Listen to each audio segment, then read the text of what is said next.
So hello everyone, welcome back to my YouTube channel. So आज video रे आमे class 6 physical science रो important question discussion करबा जोटा कि अपकमिंग एचएससी एग्जाम पई वेरी वेरी इंपोर्टेंट रहिछि। तो एटा लॉन्ग क्वेश्चन रहइबो 3 मार्क या 4 मार्क या 2 मार्क रहइबो। तो चलंदु आज भिडियो को हम स्टार्ट करबा। देखंतु एई क्वेश्चन सब आपण बारंबार प्रैक्टिस करिवे, रिवाइज करिवे आउ रिवाइज करबा द्वारा ही आपनकर एई क्वेश्चन ता आपण माने एग्जाम रे अटेम्प्ट करि परिबे इजीली। तो सबु चैप्टर रो मो इंपोर्टेंट क्वेश्चन कहबे और से क्वेश्चन को आपण माने खाता रे लिखिबे और ये क्वेश्चन सब आपण माने बारंबार प्रैक्टिस करिवे जहा द्वारा कि आपण मानकर 50 रु 50 रहिबार चांसेस रहउछि। तो रासायनिक प्रतिक्रिया एवं समीकरण और फास्ट क्वेश्चन रहउछि जोटा कि ताप उत्पादी ताप शोषी रासायनिक प्रतिक्रिया कहले कोन बुझो उदाहरण दियो। एटा 4 मार्क रहइबो। तो ताप उत्पादी प्रतिक्रिया कहा कुआ जाय और ताप शोषी रासायनिक प्रतिक्रिया कहा कुआ जाय और तार उदाहरण सह एटा लिखिबा पड़िबो। नेक्स्ट होछि विघटन प्रतिक्रिया काहेकि संश्लेषण प्रतिक्रियार विपरीत बोली कहा जाय। एही दुईटी रासायनिक प्रतिक्रिया पई समीकरण लेख। तो एटा भी 4 मार्क रहिबो। नेक्स्ट रहउछि ताप आलोक किबा विद्युत शक्ति प्रयोग द्वारा संपादित होउतबा विघटन प्रतिक्रिया पई रासायनिक समीकरण लेख। तो एई क्वेश्चन बारंबार सब रिपीट होउछि।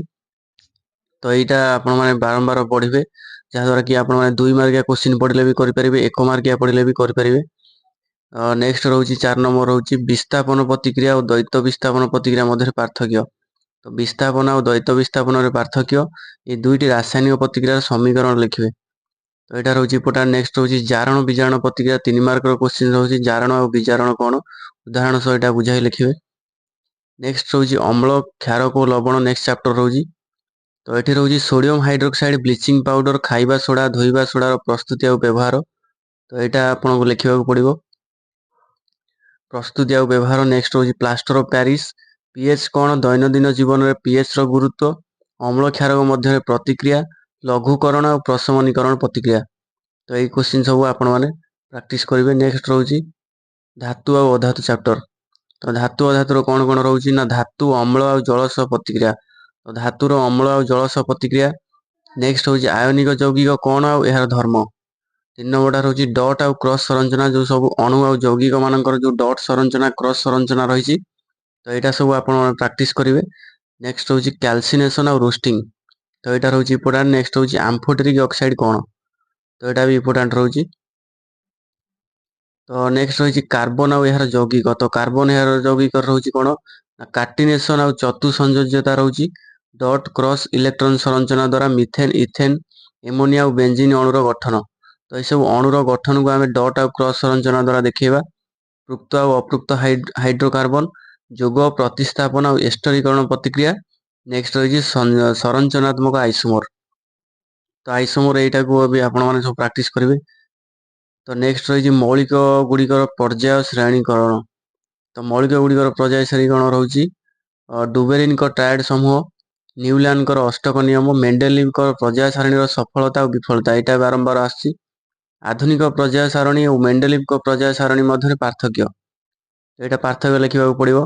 परमाणु आकार ये सब 1 मार्किया क्वेश्चन आसे परमाणु आकार 1 मार्किया 2 मार्किया।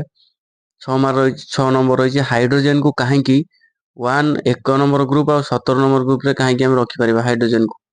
तो एटा भी रही इंपोर्टेंट। नेक्स्ट टाइम देखिए आलोकर प्रतिफलन और प्रतिसरण चैप्टर रे कोन कोन रही ना आधुनिक क्वांटम तत्व। तो एटा रही इंपोर्टेंट। नेक्स्ट रही आलोक प्रतिफलन प्रतिसरण दुईटा नियम उत्तल और अवतल दर्पण व्यवहार ये सब 2 मार्किया 3 मार्किया क्वेश्चन पड़िबो। नेक्स्ट रही दर्पण और लेंस सूत्र परिवर्धन गाणितिक प्रश्न। ये गाणितिक प्रश्न भी पड़ जाए बेले 4 मार्क पड़ जाए गाणितिक प्रश्न। एटा 4 मार्क आसे एटा प्रैक्टिस करिवे सब। रश्मि चित्र द्वारा दर्पण लेंस आभासी प्रतिबिंब लेंस पावर।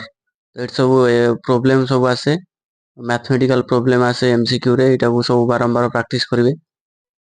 तो नेक्स्ट देखिए मानव चक्षु और वर्ण जगत।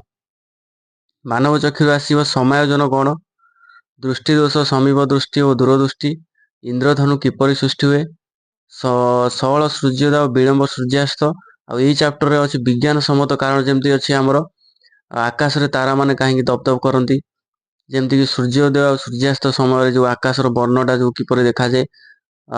इंद्रधनु कहीं आमर इंद्रधनु जो 7टा रंग सृष्टि हुए कौन पाई। तो यही सब क्वेश्चन गुड़ा सब आपण माने प्रैक्टिस करि जिवे जोटा कि विज्ञान सम्मत कारण रहउछि क्वेश्चन नंबर 11 रहउछि प्रश्नावली रो। तो एटा 2 मार्क रो क्वेश्चन आसे सब। ତ ଏଇ ସବୁ ଆପଣମାନେ ପ୍ରାକ୍ଟିସ୍ କରିକି ଯିବେ। ଯେମିତିକି ଆମର ଇନ୍ଦ୍ରଧନୁଟା କାହିଁକି ସୃଷ୍ଟି ହେଉଛି, ଏଇ ସବୁ।